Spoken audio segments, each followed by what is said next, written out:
on OBS. We'll see what happens with YouTube.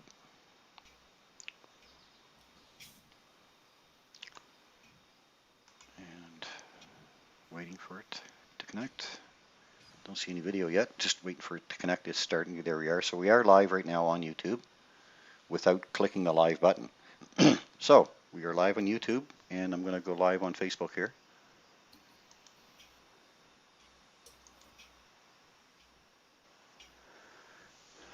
Just need a second or two.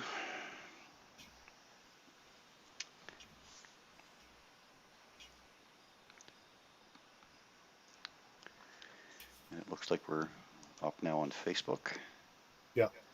Okay, we've got 39 seconds in on YouTube.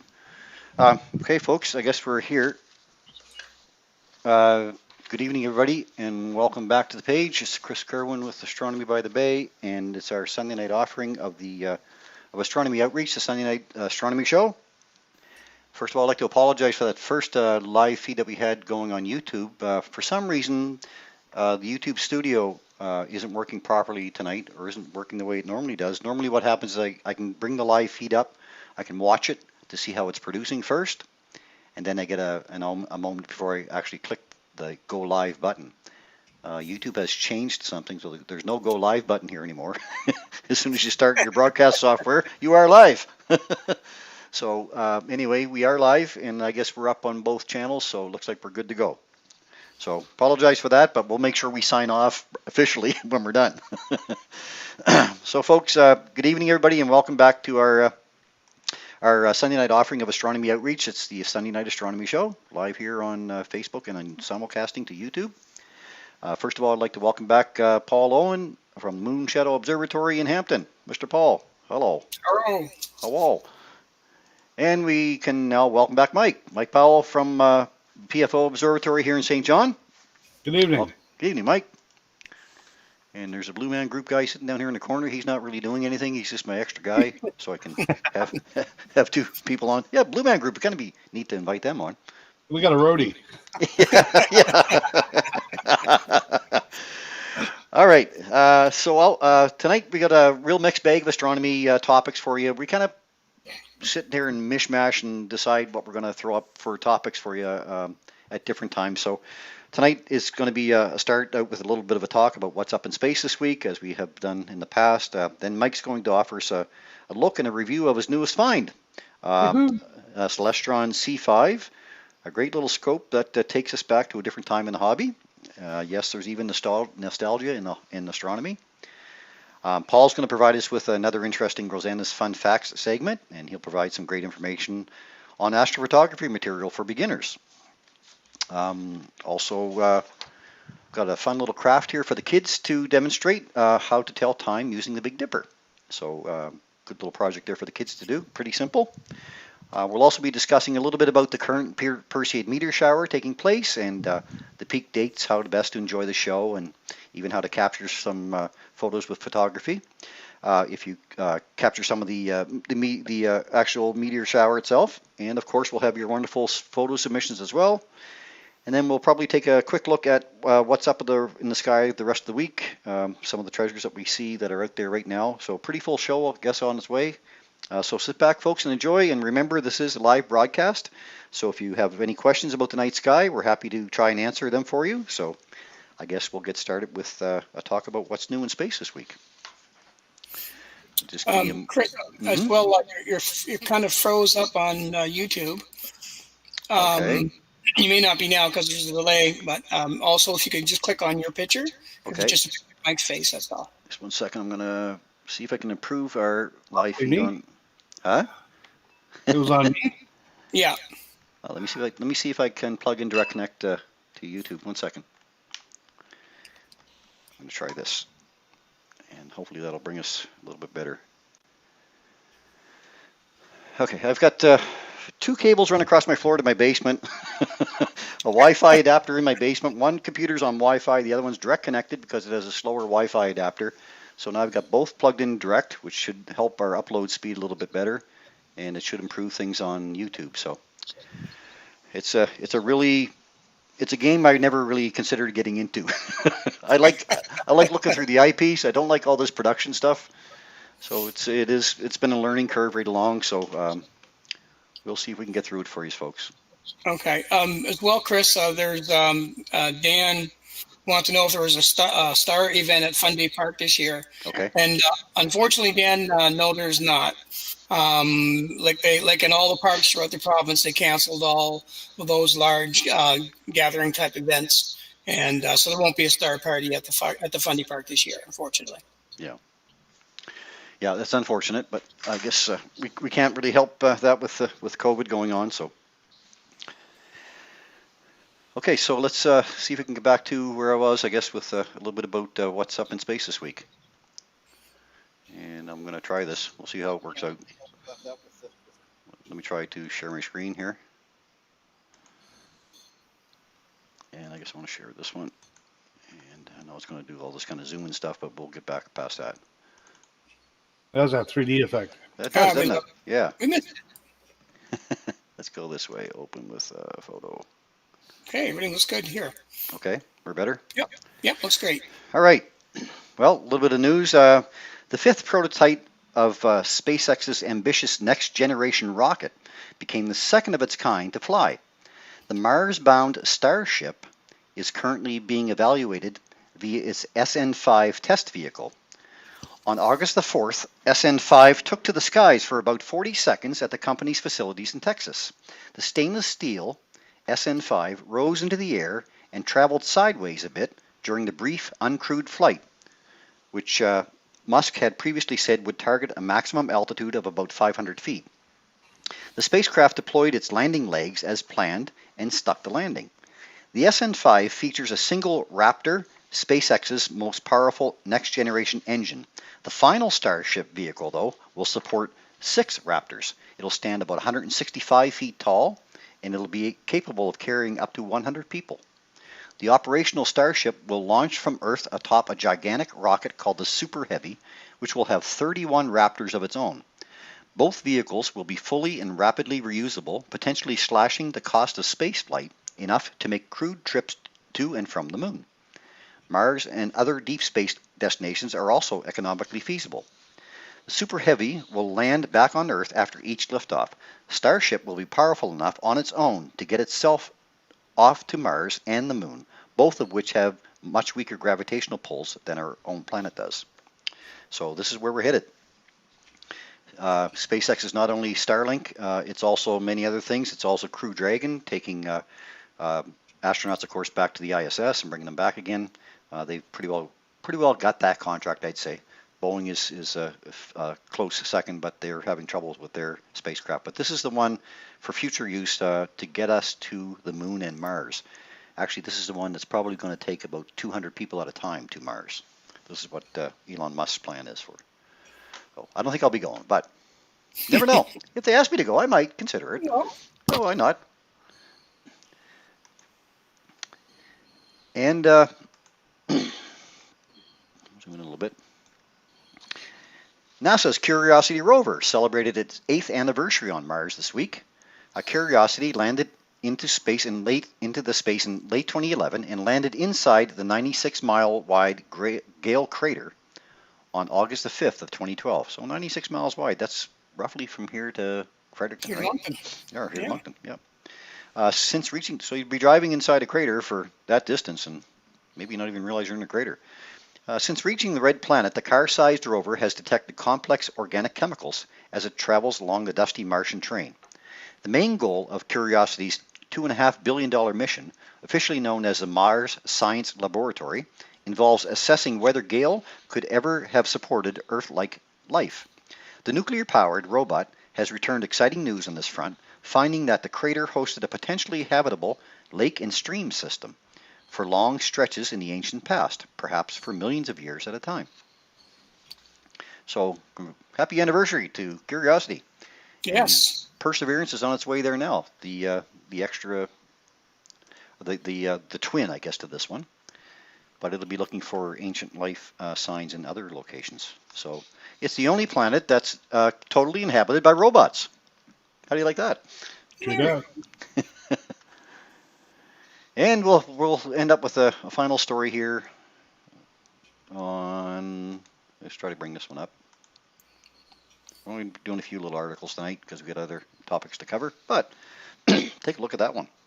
Alien hunters are convinced that they spotted an extraterrestrial's face imprinted in the clouds of Earth, which they believe was a message from ancient aliens.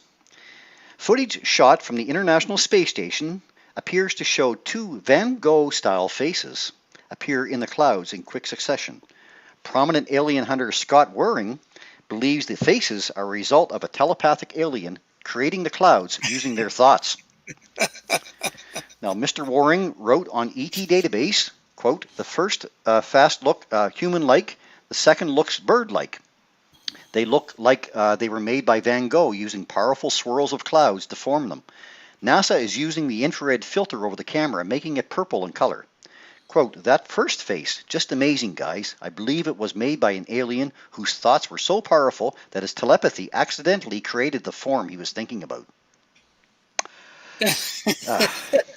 However, skeptics in NASA would say that the faces and other familiar findings are just the effects of pareidolia, a psychological phenomenon where the brain tricks the eyes into seeing familiar objects or shapes and patterns or textures, such as a rock surface. So have you ever looked at a cloud and saw a pig or cow? Or whatever? Yeah. I thought somebody was sending that in to me via telepathy all this time. Well, it is quite possible, I guess. I looked up and I saw the clouds in the clouds. Oh, It's the thought that counts. Yeah, there you go. So this is not the time Mr. Waring has claimed not the first time he's claimed extraterrestrial activity around the ISS. Just last month, the alien hunter claimed to have seen glowing UFOs outside the orbiting laboratory. During the NASA footage, the space agency workers are discussing maintenance on the space station. He said during the feed, they mentioned coordinates, and that could be secret code as to the location of the object. They don't want to be too obvious. That's what it is. And that's what's happening in space this week. So, well, if it was in the Inquirer, you gotta believe it. Yeah, gotta believe it. Yeah. Maybe they'll win that contest for the space toilet. Yeah. That's quite possible. Yeah, that one was a good one. I like that one. Oh my gosh. Yeah. That's good. Anyway, we'll move on. I think we're going to rover over to Mikey. I think we are. Yeah. Here. Okay. Poor Mike. It's been a long day. It's been a long day. Thank you, Chris. Oh, my pleasure. For hitting me with that one. I'll try to continue with them for you, Mike, if I can in the future. I'm sure there's lots of other submissions out there we can draw on. Just one at a time, though. That's usually enough. Okay, we'll get you to share.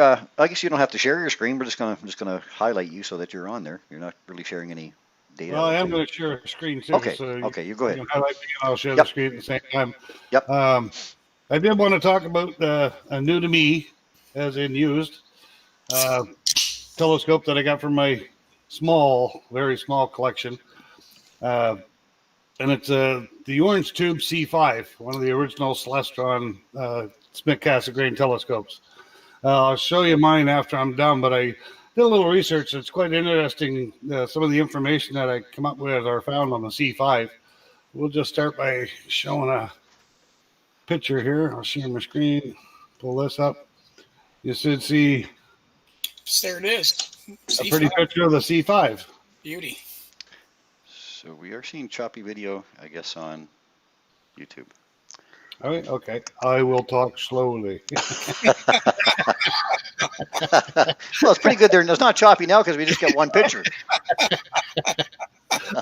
I promise not to shake the picture. Slow. So what is the C5 thingy anyway, they say? The C5 is a Smith-Cassegrain telescope, or SCT, with a 5-inch aperture made by Celestron. At the time, it cost about $1,000 US to purchase, which is very nearly the same price as its big brother, the C8. So why buy the smaller telescope for the same amount of money? There was a one-word answer for that by Celestron that was called portability. With an optical tube weight of only 7 pounds, the C5 was by far more portable than the C8 at the time. That's one. Zoom in a little here. It began its life as C5 in 1971, just 1 year after Celestron had started the SCT craze with the C8. In the 70s, dark skies were not nearly as rare as they are today at the start of the 21st century. And one didn't necessarily need to drive to the boondocks in order to observe effectively. So portability wasn't Celestron's initial motive for bringing the C5. It was cost on Celestron's part. But the C5 manufacturing process was dogged by unexpectedly high costs right from the beginning. Celestron had designed the C5 by essentially photo-reducing the C8 blueprints down to a scale of 5/8 version of the C8. So they just basically shrunk the blueprints and built it off of that. And at the time, the C5 even inherited the C8's orange tube. Although the design resulted in lower manufacturing or lower material costs, the tolerances for each part were correspondingly tighter. Excuse me. So the upshot was that it cost Celestron more to manufacture the C5 than it did the C8, but they didn't dare sell it at a higher price. At the time, a dealer advertised the C5 for $689 US and the C8 for $777 US. The C5, moreover, was viewed as a second scope rather than a beginner scope or portability. The C8 outsold the C5 by nearly 3-to-1 margin. And then Celestron decided to drop the C5 in 1983 in order to concentrate strictly on the production of the C8. So the C5 didn't stick around really too long. Many, many years later, in 1992, after a 7-year hiatus, Celestron suddenly reintroduced the C5 on a single arm mount and tried to sell it as a spotting scope. So there's a little bit of history to the C5. That initially, it was just, they took the photocopied prints of the C8, shrunk them down, and started manufacturing off of that. So it's exactly the same as a C8, fork, mount, everything, just miniature, like a mini-me. So I'll get rid of that. And we should be back to moi. You are. And I'll bring up the one I purchased. I just got the optical tube. I didn't get the mount. It's the original C5 optical tube in amazingly nice condition. When I first got it, there was a few, I thought they were scratches on the orange paint, but I took a mystery eraser to it, and I tell you, they washed off, and that looks, the paint on this optical tube looks like the day it came off the manufacturing line. It was unbelievable. Nice. Saying that, I was quite surprised after doing the research to find out that this, at the time, they made a dew shield for the C8, excuse me, but they didn't bother to miniaturize the dew shield for the C5, which is quite interesting.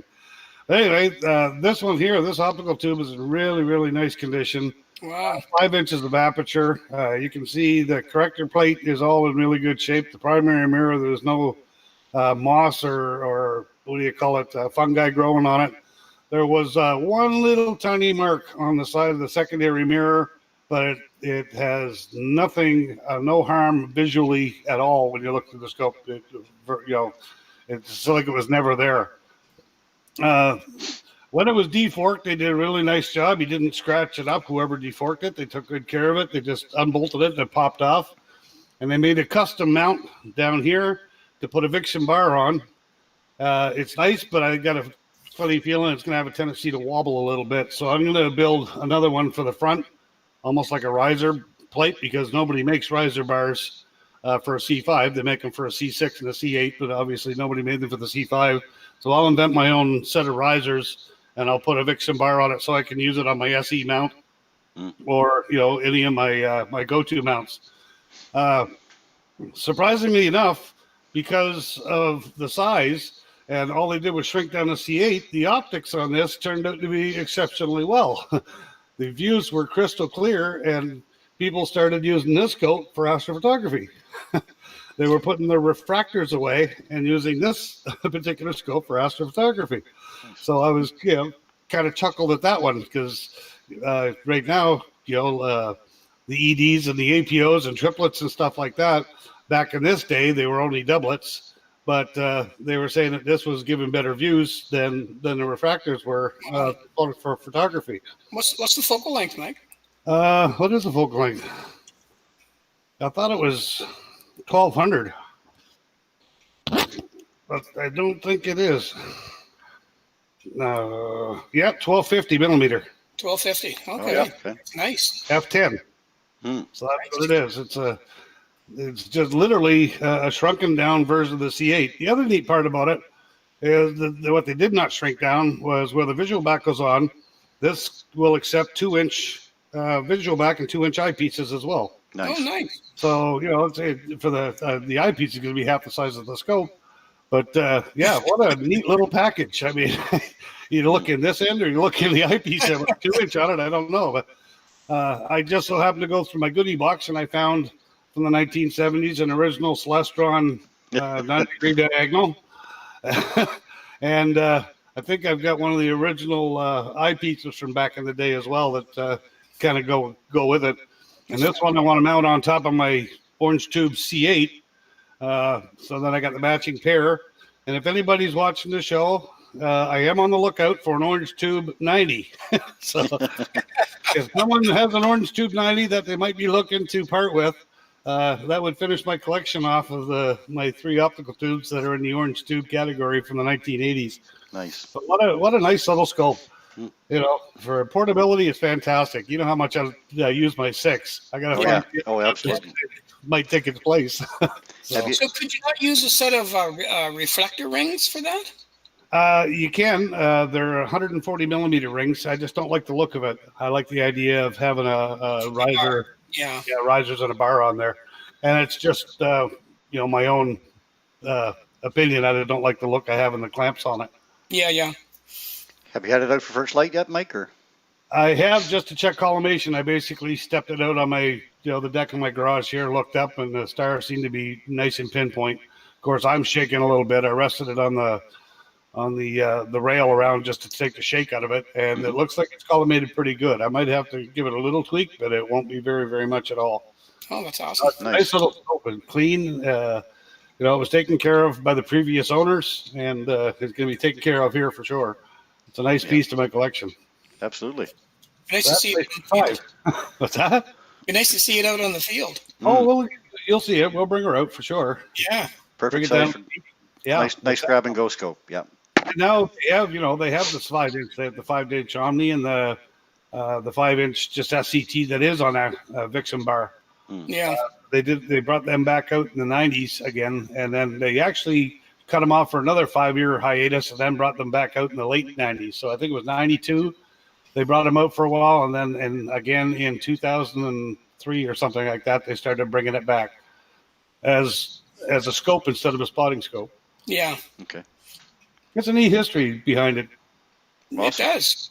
So it appears that did Edmund Scientific have something to do with them in the beginning? Well, they must have, because this there's one on Astromar or Astro Buy and Sell for sale right now, and in the ad, the guy has the original flyer from Edmund Scientific. He's really? Oh, for Celestron. Oh, wow. There weren't too many places around, I guess, that were selling scopes at the time. It wasn't a big thing as it is today, or as nearly as big as it is today. And it was very expensive back then to be an amateur astronomer. Celestron really made it. It's still expensive. Yeah, but Celestron made it more affordable for the amateur. True. Yeah. When they come out with the 8-inch Smith Cassegrain that you could buy for $700, that was a lot of money in the 80s. But still, the Polarex and Unitron refractors that they had in those days were just as expensive, and they only came to a 4-inch aperture, right? Yeah. You moved to an 8-inch for the same price and portability. Everybody knows the CH really the workhorse out there. So, it opened the market right up for amateurs. Celestron did. And they thought this one would sell, but it ended up costing them more to build it than the C8. So they took a loss putting it out on the market. That's the C8 version of that, which you have in the background there. That's Johnny Carson had one of those, eh? Yeah. Yes, he was John, a big. I didn't know that. I did not. Oh. What are you saying, Ed? Yeah. Oh.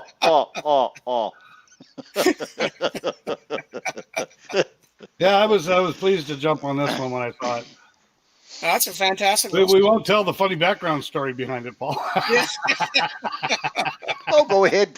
Oh, it's like it was like the two, how do you say it? The two people in the video store looking for that last video. Yeah, exactly. But Both it ended these- up in the right hands. Let's Both, just say both that. these guys were competing for the same scope. I didn't know it. Didn't know it. Yeah.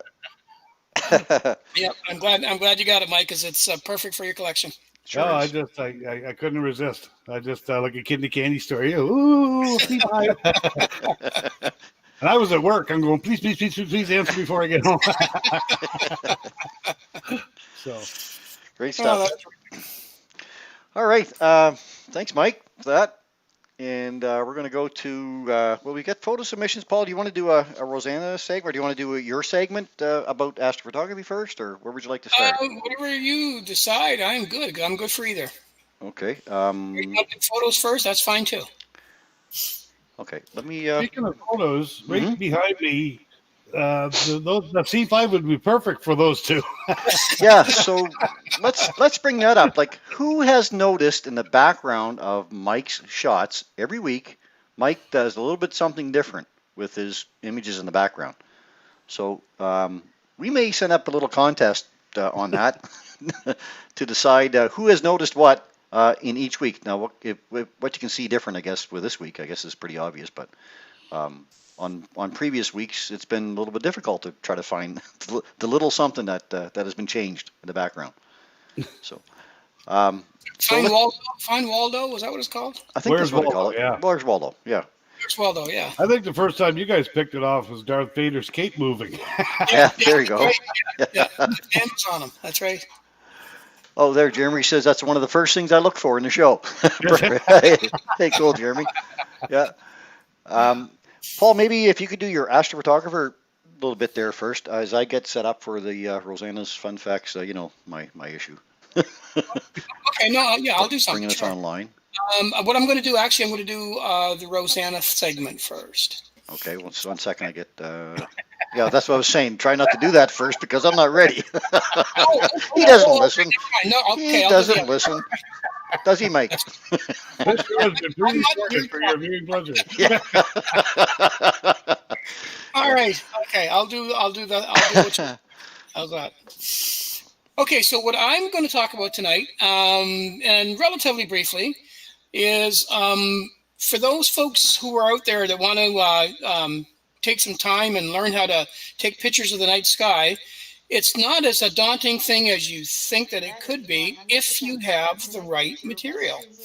And that really doesn't take a whole lot, because realistically, if you want to go out and take pictures of the sky, and we're seeing some indications of that already with the people who are taking pictures and then sending them into the show. There's a lot of people out there that are already doing it, but if they want to take it to the next level, then they think, okay, well, how do I do that? Do I need this crazy amount of equipment or all these different things that you kind of think you need to do? I want to show you where I started, and I had nothing. As a matter of fact, I got my first real scope from Mike, and I got this book right around that time, and that was at the beginning of 2013, so 7 years ago. And this was the very first book that I ever got that got me into astrophotography. And as you can see, it's kind of mangled up a lot because it's the kind of a thing, whereas when you look at it on the shelf, it looks like a basic magazine. But in fact, it's actually a very, very comprehensive astrophotography course in all facets of learning how to take pictures of the night sky. And in this particular book, they cover everything from using a basic DSLR, sitting on a tripod, taking nightscape shots, taking star trails, and they go through everything in terms of, I'll just show you here. Right from the very beginning is to show you what kind of a lens that you should get. Make sure you got a tripod. and all that kind of stuff. And again, it's for most of us, it's stuff that you already have anyway. So, and then maybe you don't have an interferometer. If you don't have one of those, then they talk about self-timers that are built into the cameras you can use to get the same sort of thing. So, so it goes from there, as simple as that. And then it gives you the techniques. So the technique of, what we're going to do, how to take a Milky Way shot. It goes through all the steps from all your camera settings, and then basically how to focus your camera and get ready for the shot. And then it gives you a little master class. So it actually challenges you to go out and take a picture of something, and then post it to your friends. Or if you're in a little club, or even with us, we'd be happy to see the progress of anybody coming along in this kind of hobby, because we really enjoy it. But that's how it kind of starts out, and then it goes from there into taking basic constellations. Here it shows you how to set up a constellation. Talks about the rule of thirds, where things should be placed in your picture to make it interesting and keep the focus where it should be. Then it goes into star trails, taking different phases of moon. So if you want to take follow along, say, for the year of how, say, Mars travels across the sky, or if there's a star you want to follow, where it sits in the sky at night.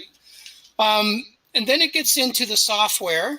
So at the end of all this, when it's all said and done, now that I've got my data, what do I do with it? And then it kind of goes through and it makes some recommendations on certain softwares. And as Mike is finding out, a lot of the really good softwares are free.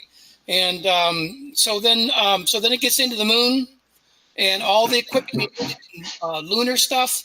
It'll slide over and then get into the planets. And all of these three things all are different techniques. In a lot of cases, different cameras by times. But it'll tell you exactly everything that you need to know. And then it gets even into deep sky astrophotography, which is, it'll tell you, okay, if you're going to do this, you need to get a mount. This is the kind of mount that you need. And it goes through, it shows you how to polar align. So as simple as this, what looks to be a magazine, it's put out by the BBC, and they put one out every year. And in fact, I've got this year's version right here. I buy a copy every year simply because every year things change. We get new products that come in. We get new software that's available. There are new techniques that people come up with. So what these guys do at the BBC is and this is from the Sky at Night magazine, to which I subscribe. But you can buy these magazines at your local chapters. And this is the same thing, but this is the version I just showed you was from 2012. And this one here is from 2019. So like in here, they've got all of the things like those little Celestron cell phone adapters that we talked about last week. They're actually in here, which they wouldn't have been then because they weren't invented. So that's the nice thing about keeping on with these magazines, is they actually keep you up to date with what's going on currently, software-wise, hardware-wise, and technique-wise. So again, they're from the BBC, and you can go get them from your local Indigo or chapters. If they don't have them there, they can get them for you because they carry this magazine in their wheelhouse. So anyway, so that's one form of tool that you can use. And these, by the way, to buy this book is this one I think was right around $30 Canadian, and worth every penny, because I spent more time in that book. I bet you I spent 2.5 years in that book, learning everything I could possibly learn in that book, along on YouTube and stuff as well, which is good. But if you want to do stuff by a book, and if you're a reader and you really want to see good illustrations, I can't talk enough about those. Nice. Another book that I have that you can learn a lot from is Terrence Dickinson and Alan Dyer put it out years ago, and every one of us here in the show, and anybody who's been around astronomy at all for any length of time, will probably have a copy of this. It's called The Backyard Astronomer's Guide. And this covers everything about the stars and the moon and the planets and how to find them. It covers the astronomy side, but it also has a very good section. I think it's on page 270. Let me see now. I think I'm almost right with that page number. Is it 270 or 370? Just one sec here. Here we are. Bear with me, sorry about that. Just trying to find the specific page. Right here. So it's right in here. So starting in this section, it's called Digital Astrophotography. And this, even though this book's been out for a while and they've had a few revisions of it, everything that's in here is still very current with the techniques, very current with the products that we use. And so it covers all of it. And everything from buying a DSLR to how using a point and shoot, how to get some of the same things we talked about earlier. Talks about chip size and, you know, knowing how much you can actually see from your camera in one picture. Buying lenses. It goes through the whole thing. So this is another book. Again, it's called, and this is available at any major bookstore. And the Backyard Astronomer's Guide. And this was the third edition that I have. But this is an amazing book. And if you don't have it, anybody who's getting into astronomy, and if that's all you're doing, and you're just even using binoculars, information's in here, right up to a deep sky astro imaging, information's in here. Excuse me. There's a couple other things I'm just going to show you quickly. If you're getting into astrophotography, and it's not just for pretty pictures, what we call deep sky imaging and making those beautiful looking images, you can also go get a book by Gerald Hubble, and it's called Scientific Astrophotography. So this book here will allow you to actually go out there if you want to try to look at exoplanets and figure stuff out like that and figure out how things are moving and maybe pick out a certain specific spot on the sky that you want to study and see if you can find things. Anything that's scientific, this book has it. So it'll go through and tell you the things that you need in terms of equipment, cameras, and all that kind of stuff, if that's what you're going to use, and how to monitor and find different things, all through astrophotography. So astrophotography is not only for taking beautiful pictures, but it's also, and has been used and will be used for many years to come, for doing scientific research. And once you get into that side of it, it's a whole other ball game. It's a lot of fun, and a lot of people have discovered, a lot of people like you and me have discovered some major scientific finds by simply just turning their thoughts to the scientific world as opposed to just taking pictures. So anyway, so that book is available. And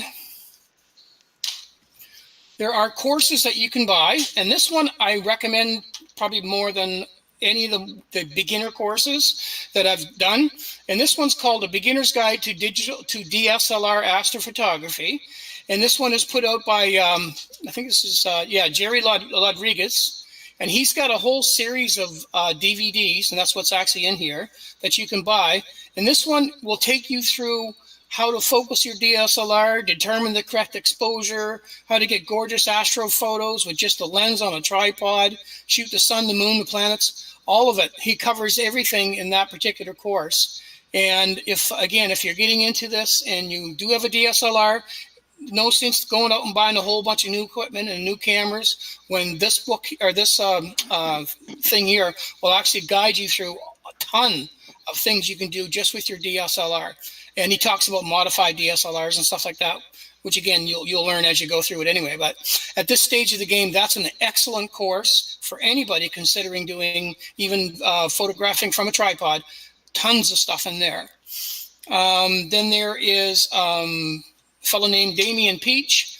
Of course, he puts out, and he's the fellow who is world famous for his amazing planetary work that he does. And the basic, it's DVD you can buy, and he guides you through everything from your equipment, how to set it up, how to acquire the data, how to process the data, and all of that kind of stuff. Absolutely wonderful. Damian Peach. Just remember, if you like peaches, he's a peachy guy, Damian. And also Warren Keller has put out, this is an older one because he's actually doing a course right now with Ron Breacher from Ontario, and they're actually offering an introductory to PixInsight course, which you guys should, if you are thinking about PixInsight, or if you have it and you're kind of lost in it, these guys can straighten you right out. I did a course with Ron a couple of months ago, and I spent a fair bit of time with him. the stuff that those guys can teach you is amazing.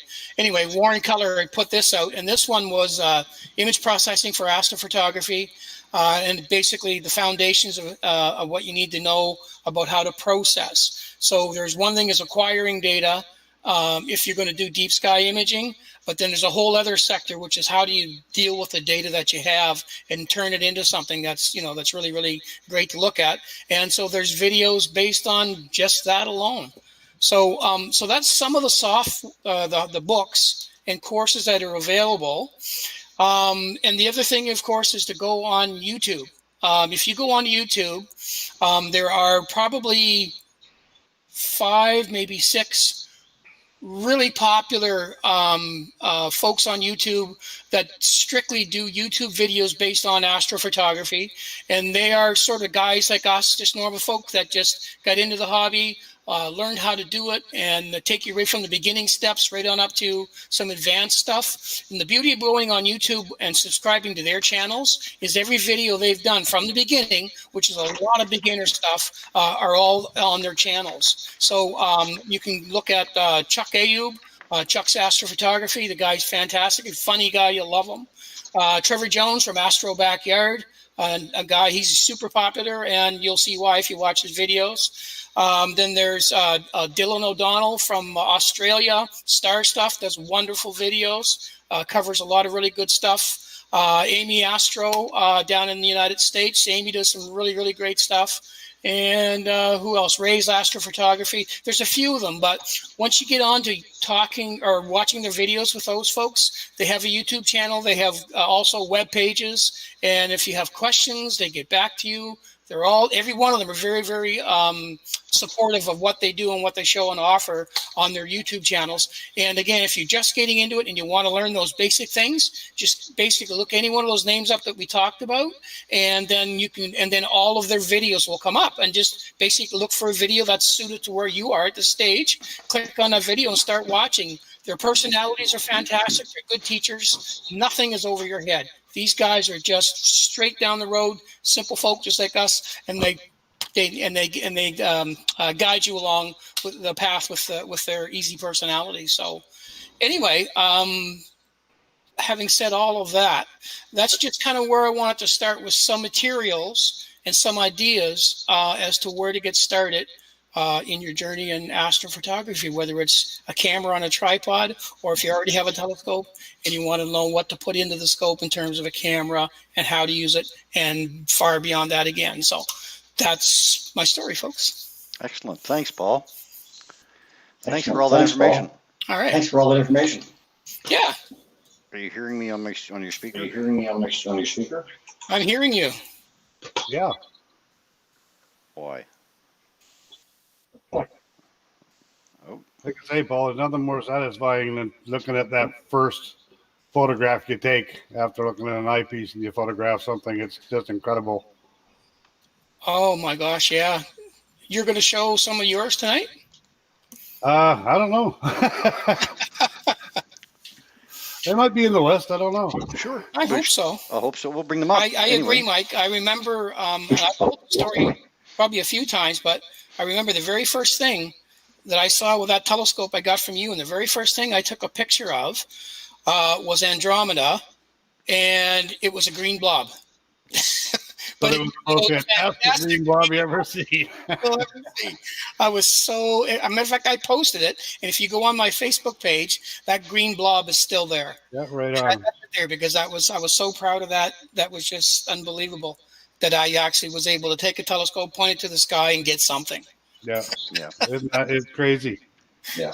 Yeah, absolutely. I want to make just a little suggestion here for folks. I want to make just a little suggestion here for folks. Why am I hearing my voice back? Somebody playing? Why am I hearing my voice back? Are you playing?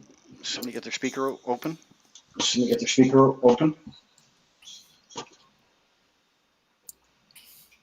Looks like you got yourself muted, Chris. Is that on purpose? I do. There. How am I now? That's That's better. Hey, I'm back. That's better. Hey, I'm back. I'm also hearing myself back for some reason. I'm also hearing myself back for some reason. You get speakers turned on. That's all. Okay.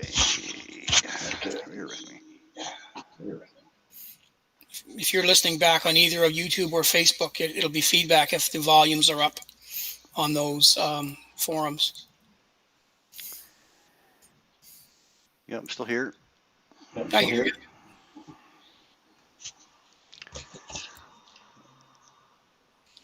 Test Oh, one, I know two. why. Test 1, 2. Your Bluetooth or your the My blue man guy. group, Not Blue muted. Man Group. he's Yeah, the gone. blue guy's He's muted. gone. No, he's not muted. Oh, he's Not muted. okay. Perfect. Okay. There, how's that? There you are. That's better. We're back in business. Hey, whew, look, I hate this production stuff, and I'm going to apologize for the folks out in Facebook at the moment. Um, there's a bit of an issue with the laptop computer that I'm using to feed you a stream out to Facebook. It seems to be okay on YouTube occasionally.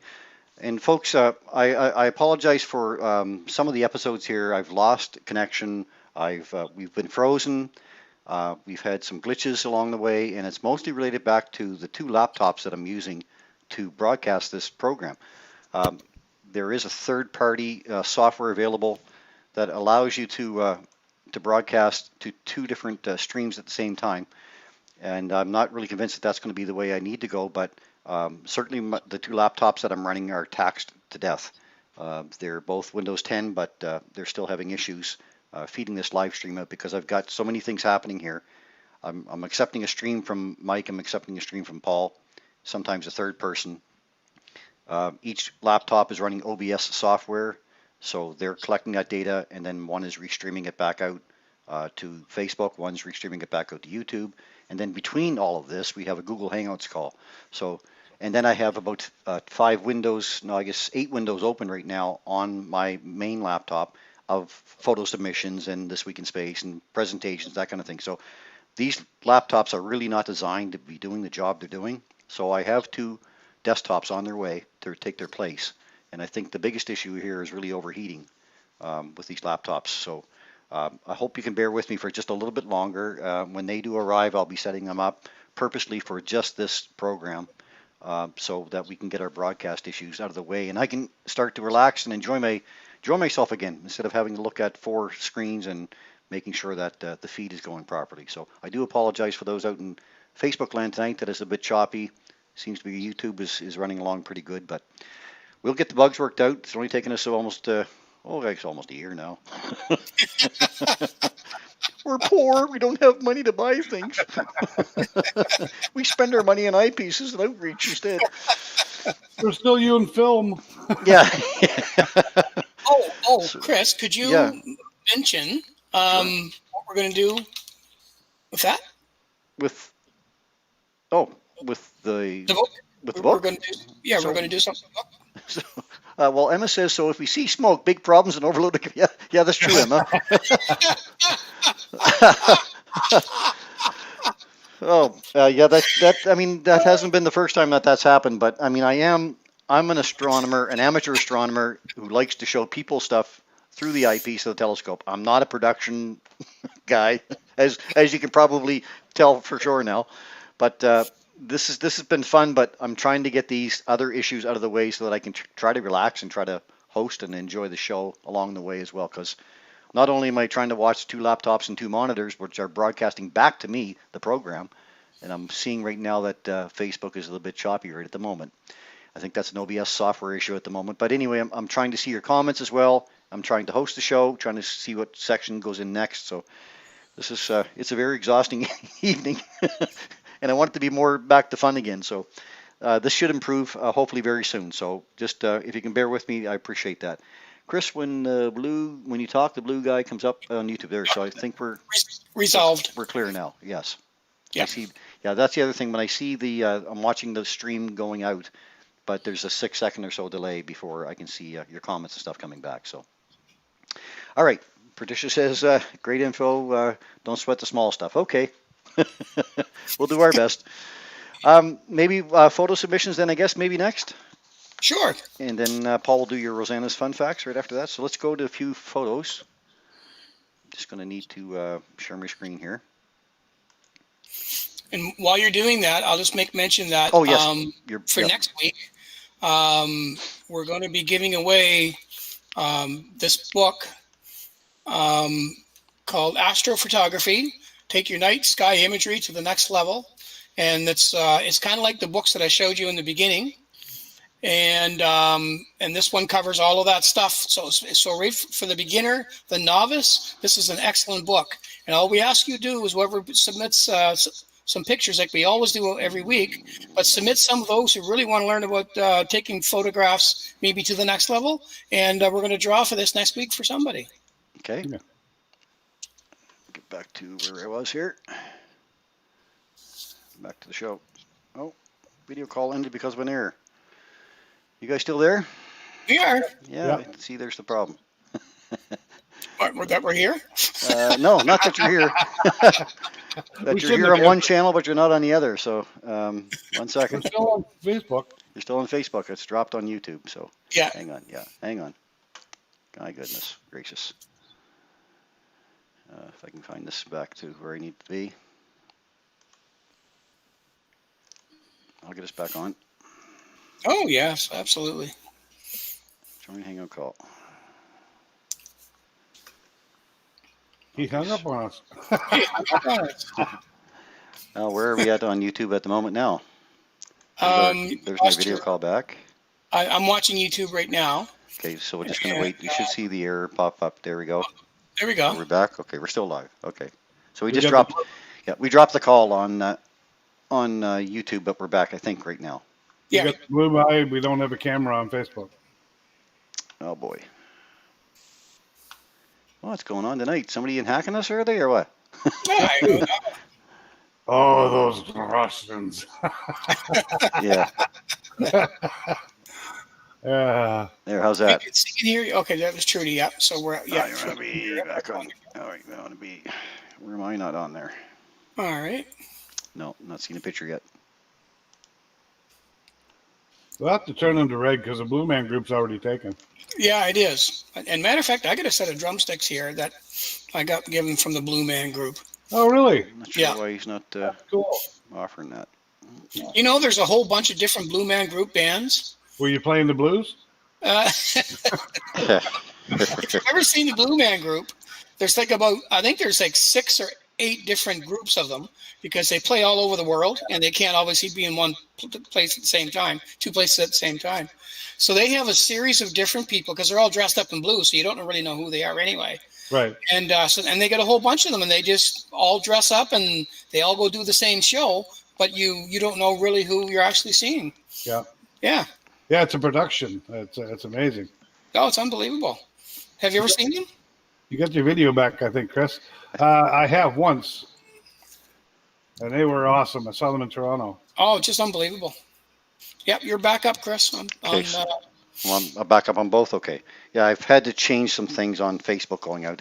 Anyway, I'm working away with this thing, trying to get the best I can for you folks. So let's see how far we can get with it. Here we are at photo submission, so we're showing that out on Facebook, I guess, right now at the moment. And YouTube. And YouTube, good. Okay, so this one's from Cheryl Stephen. Cheryl says, hi, Chris, belated birthday greetings. I took this picture last week while visiting in Dartmouth. I centered the moon between a tree and the high point of the wonderful colored water fountain in the pond. Pretty cool. Oh, Yeah, that's what that nice. is. Lots of green space for the residents over where we were. My granddaughter told me to look up. I was looking around at everything and forgot to do so. She says, thanks for doing the beginner's workshop online. I think this all may be just a passion of yours. I think it is. So that's from Cheryl Stevens. So thank you, Cheryl, for that. Nice, very nice. Next up, we've got, I'm going to see if I can do it this way. Might allow me to. Yeah, okay, great. So this is from Trudy Elman. Trudy's on here from the beautiful dark skies of Fairfield, a suburb of St. Martin's. Suburb. Oh, you're in deep. I am. I might as well keep going now. So. Yeah. So Trudy sent us this one, edited to show light bands that were visible naked eye. So she saw these light bands ahead of the Starlink. And it doesn't look like, if that's just one Starlink or if it's the whole group that wasn't broken up at the time, I'm not quite sure. Taken August 2nd at 3:56, so that would have been just after launch, I guess. Starlink 9, ISO 6400, 50 millimeter f1.8, 1/3 second. So she inverted the image there to give us an idea what this light. I'm not sure what that light would have been. Mike, you says that's to maybe ice crystals, or It could be. I thought it could be lens flare or very high altitude ice crystals, like when you see the ring around the moon kind of thing. If the Starlink satellite was that bright, right? Would it be in the atmosphere or be out of the atmosphere? no, way up high in the atmosphere. Yeah. Yeah, I mean, Interesting. their final orbit I think is about 400 kilometers, so they wouldn't have achieved that orbit at that point. So they wouldn't have been that high up. But yeah, this is kind of an interesting shot. It is a conundrum. It's a beautiful shot. Yeah. Maybe it was aliens. Maybe That guy at Mars. that telepathy thing. Yeah. Yeah, it might have been. Yeah, that's what made the I need clouds. headlights, and then there they were. That's what made It's those Van Gogh Bluetooth. clouds. Look at it. Yeah. It's Bluetooth. Bluetooth. Beautiful Trudy shot. said she said she could see it naked eye, so it wasn't lens flare. Right. Okay. Yeah. That was a. Well, but when I first saw the photo, I didn't see that comment, and that was the first thing that came to mind was lens flare. But after I read that, then I thought maybe it's ice crystals high up. That makes perfect sense, Mike. It really does. So here's a shot of the moon and Mars last night. Look at this now. The moon is not the same size as Mars, or Mars is not the same size as the moon. Sorry, yeah. Which one's the moon? The one on Yeah. the left? I'm not sure. Yeah. It's so big. The moon got bigger. Yeah. You know that Facebook flagged me today for that Yes. because it was fake news. Fake news. Yeah. Well, I think they flagged the fact that I shared it, and I on my comment I just said, it's not. This is not the way it is, and if you happen to see Mars as big as the moon, you better run like crazy because something's up. But there it is. There's a real shot of Mars and the moon. Very nice shot, Trudy. Yes. Great Moon's capture there. beautiful. Yeah. Hmm. August the 9th. I guess that was last night. And here we have Saturn and Jupiter as well. Jupiter, of course, with a couple of moons around it. Nice shot there. Yeah. Callisto and Ganymede, I guess. Ganymede, yeah. So Callisto is the most heavily cratered moon in the solar system. And Ganymede is actually large enough that if it was orbiting the sun instead of Jupiter, it would actually be a planet. Oh, wow. Yeah, it's bigger than our moon, bigger than Mercury. So it's really interesting moons those are. They are. Nice shot. Yeah, absolutely. I'll get this one from Mary Craig. Thank you, Mary. For Milky a Way. nice That's Milky Way interesting. shot. What's Very that? nice. That's Saint Rest. I know. I think Seeing a red light like that from Saints Rest. that's St. Andrews, actually. It's a beautiful shot with Jupiter and Saturn in it. Oh, it's It fantastic. is, yeah. And I think she took another one here too. There's Oh, look at that. Oh, yeah. There's a prancing horse. Yeah. Yeah, you can see the cloud there, no problem. Sagittarius dark cloud. Yep. Yeah. Right there. Yeah, this dark clouds Nice. all through it here. Really Real nice nice. shot. Yeah. It's beautiful. Fantastic. That one deserves a little bit of an enlargement. Though. Yeah, there we go. Yeah, there you go. Now we can see some stuff. Actually, some stuff. That's amazing. See, beautiful work. Now, just a DSLR, hey? Yeah. She must have read your book. Yeah. Yeah. Yeah, maybe she wrote the book. She might have. She's good enough to. That's a nice shot. That's beautiful. I'll have Carol Beam here that gathered some pictures of, she says, this is August the 5th, so last night's moon over St. Stephen. So this is on August the 5th. Really nice shot. Isn't it nice when it's that low in the sky, how orange it is? Yeah. And you get something in the shot with it is so nice, eh? Yeah. Yeah. Look at how big the moon looks. It's huge. She's spooky. Another shot from Carol and a third shot here. This is really nice. Oh, look at the reflection. Yeah, Beautiful. awesome shot. Notice how it changes color from really, really deep orange, starting to get lighter and lighter again as it rises up. Yep, gets out of that thick atmosphere, eh? Look at the purples in that shot. They're beautiful. Yeah, Yeah, it's gorgeous. incredible. Very nicely done. Now, I'm going to get a little bit of. I'm going to talk about a guy named Josh here, who I actually work with. I worked for a company that I work with as well. But last week I brought up a picture. I think it was this one.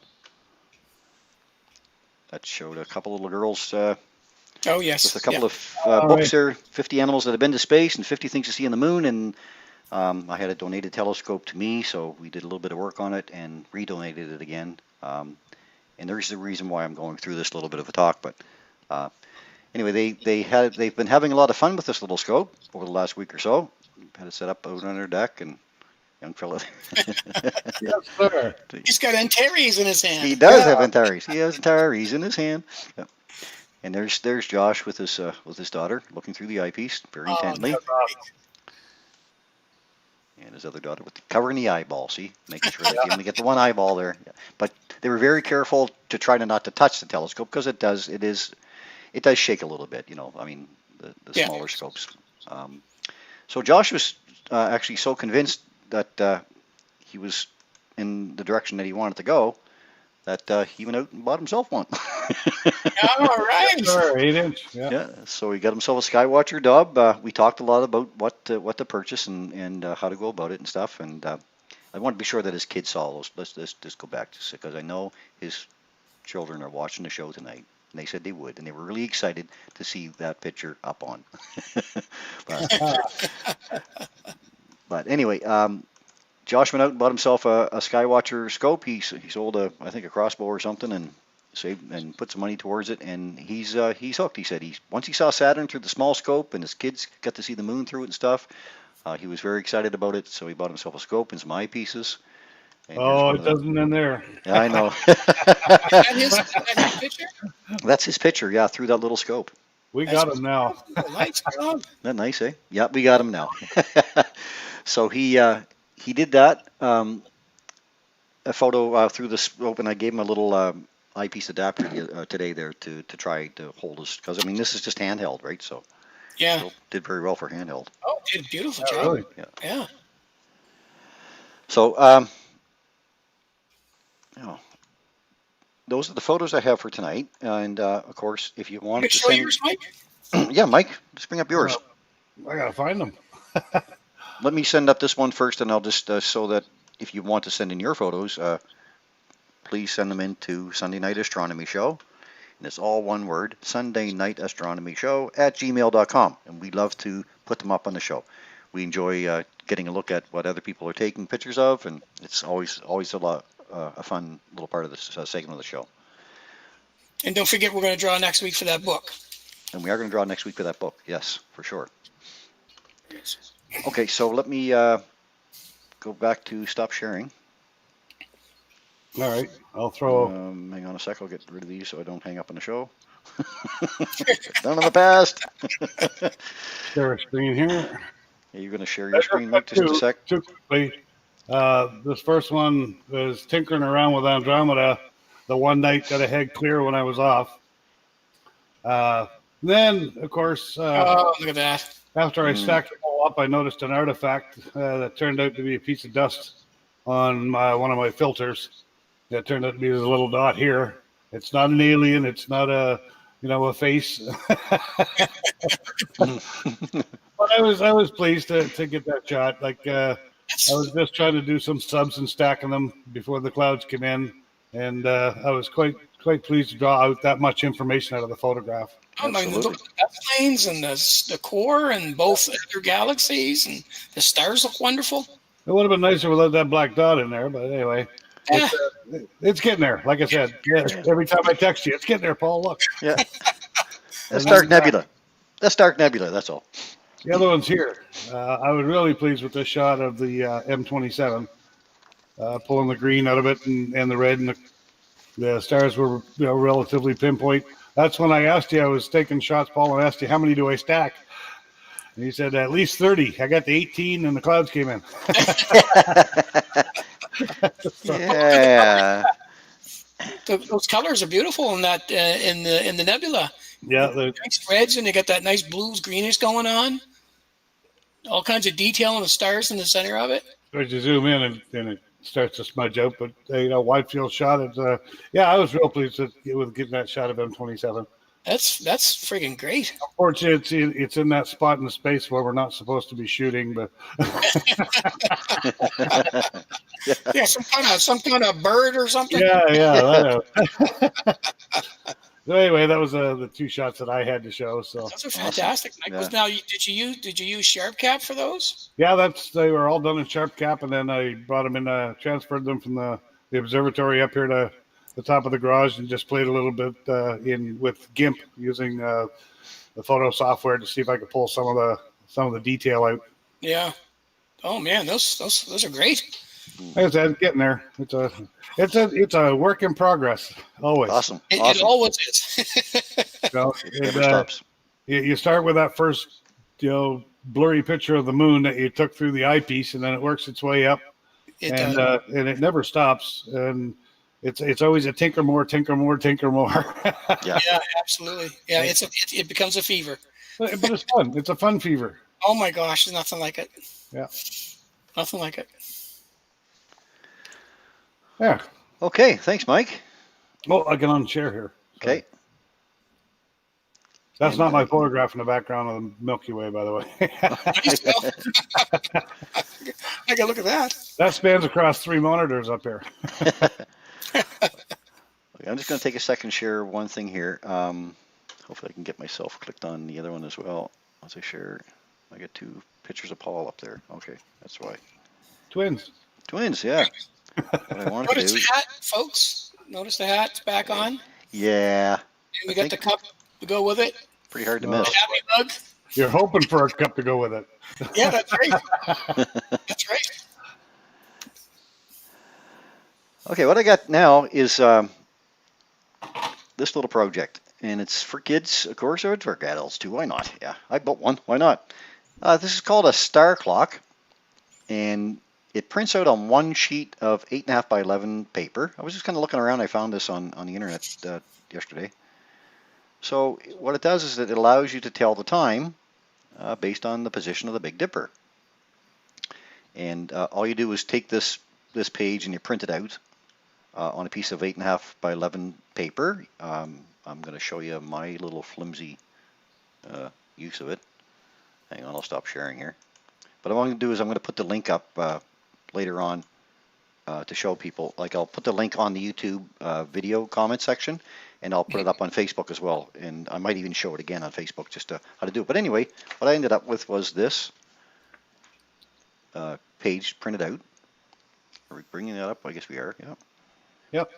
Yep. So that's the whole thing. And where is it? Oh, here's it. So here's what I ended up with. So anyway, it's a little clock.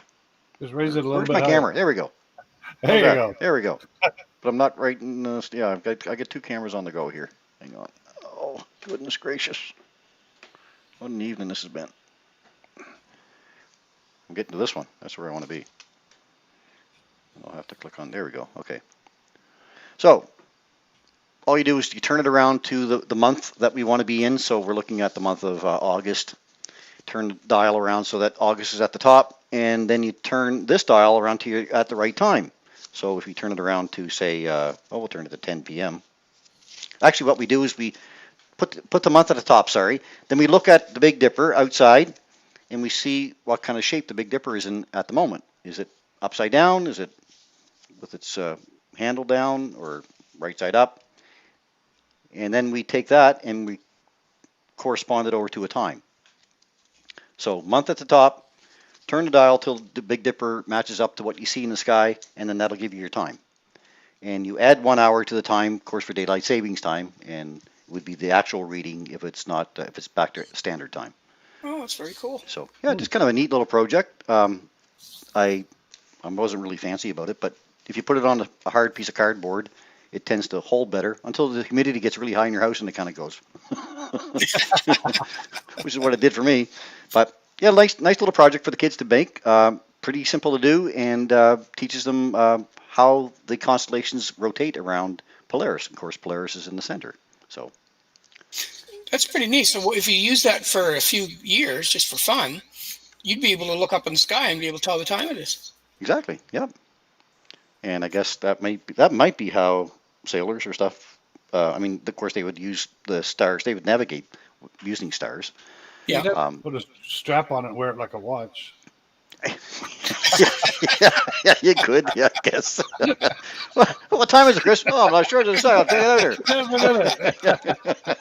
Oh, damn it! Drove that screw in my arm. Just I will spin the wheel here, Mike. Yeah, what time do you want it to be? Anyway, I thought it was a kind of neat little kids program, so I'll probably do another little YouTube or Facebook Live thing on that to bring it That's up. fantastic. But you find this odd stuff out there, so it's kind of neat. Okay, let me stop sharing. Or was I even sharing? Maybe I'm not sharing. No, I'm not. Okay, Paul, I guess you're up next, are you? Yeah, it's 9:15, so I'll do a quick Rosanna. Okay. And while you're preparing, I'll prepare and find the page that I need. Oh, I think I'm ready to go this time. Okay, just let me do my thing. I haven't shared screen tonight, so I'm going to do it now. I'm going to try to do it now and try to remember. You share your screen, and then I'll click on you so that I've got you highlighted because I've got two cameras going here. Okay, just one sec here. I just got to do that. Then I got to do a couple of things myself. So, okay, I am ready. Did I share? Don't think you have yet. No, I haven't. No. Which one am I sharing? This one, I think. Here we are. Okay, I'm ready. Okay, you're ready for, and we're all ready for. Rosanna's Fun Fact. Hey! Hey. Welcome back, Rosanna. We missed you from last week, so welcome back. Thanks so much to Peter Vissima, first of all, for that great. Yes, for that intro. that sound clip. That's awesome. we couldn't do a show without it now. No, absolutely. All right, so we'll whiz right along. So Rosanna sends a little thing in, and she says, if anyone has some time on their hands, why not sign up to find exoplanets? And I'm just going to show you. I'm going to actually share a clip, or not a clip, but a site. And let me see if I can bring that up and switch it on over. There it is there. And it's called the Planet Hunters TESS, which is TESS. Oops, sorry about that. I just got to get this. Okay. So TESS, which is the Transiting Exoplanet Survey Satellite System, is providing the world with an incredible amount of data that helps us look for planets outside of our solar system. Over the next 2 years, TESS will be looking at over 200,000 stars to try to find exoplanets. TESS measures the various stars' brightness over time. And since it is very hard to see a planet against the bright light of a star, TESS measurements of the star's brightness and dimming allow for a chance to find, track, and record a planet orbiting that star. By studying light curve patterns, you can learn to recognize changes that indicate a star is being eclipsed by a pattern.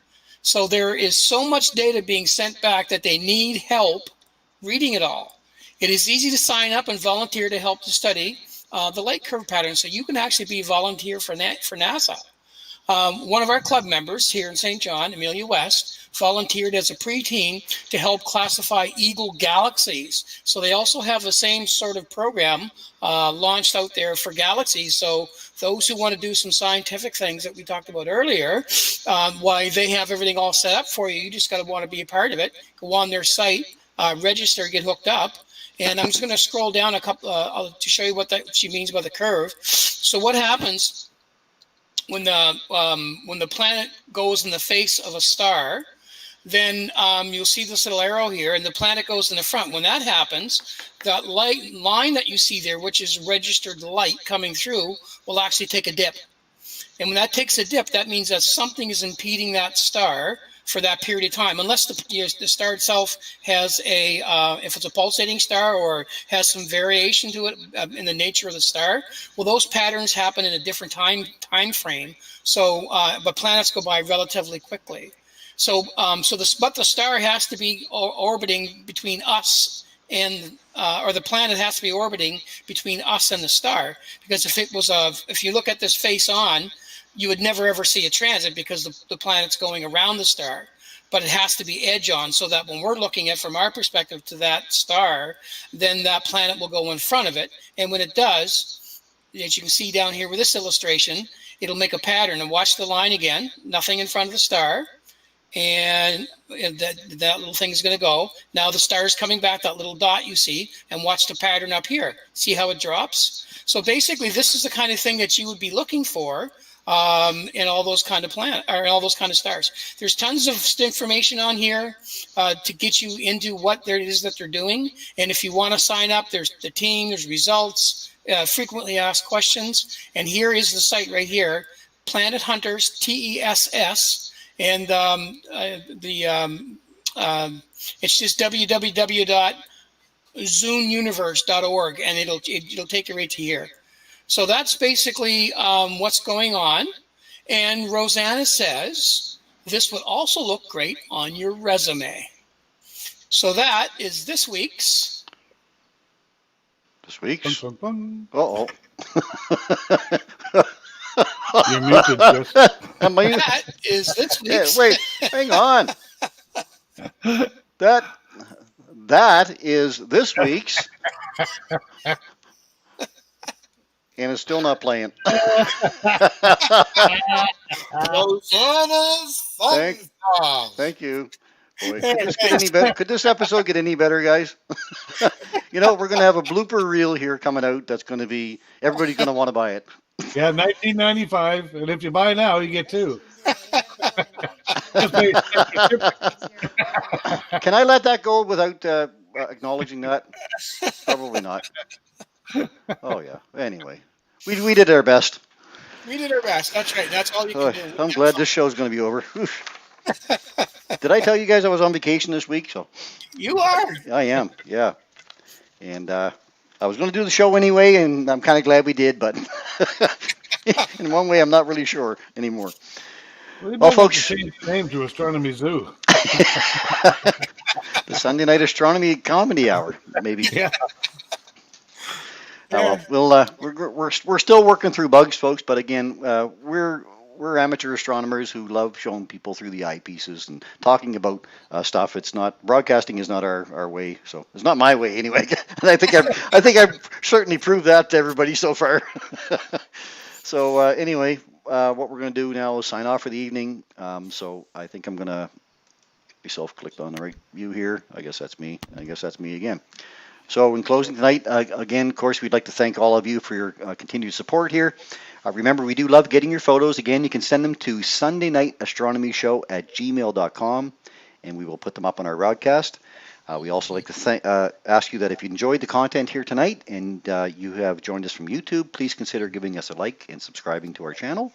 And please let your family and friends know that we are here every Sunday night at the same time to help educate and more so entertain you on the night sky. Ourselves, yeah, as well. I guess so. For now, then, from Paul, Mike, and I, folks, stay safe, everybody. We all wish you very clear skies, and we hope to see you again here next week. And remember, as we like to say, guys, keep your scopes pointed up. And I'll make sure that we sign off on both channels so we're not sitting here gabbing away about our show afterwards. You have the signal from. Oh, yeah. What was that? Good night. From the chicken coop. Yeah, That's perfect. Right. Thanks, folks, for joining on. It's been a lot of fun, again, as usual. And we'll talk to you all again soon. Have a great week.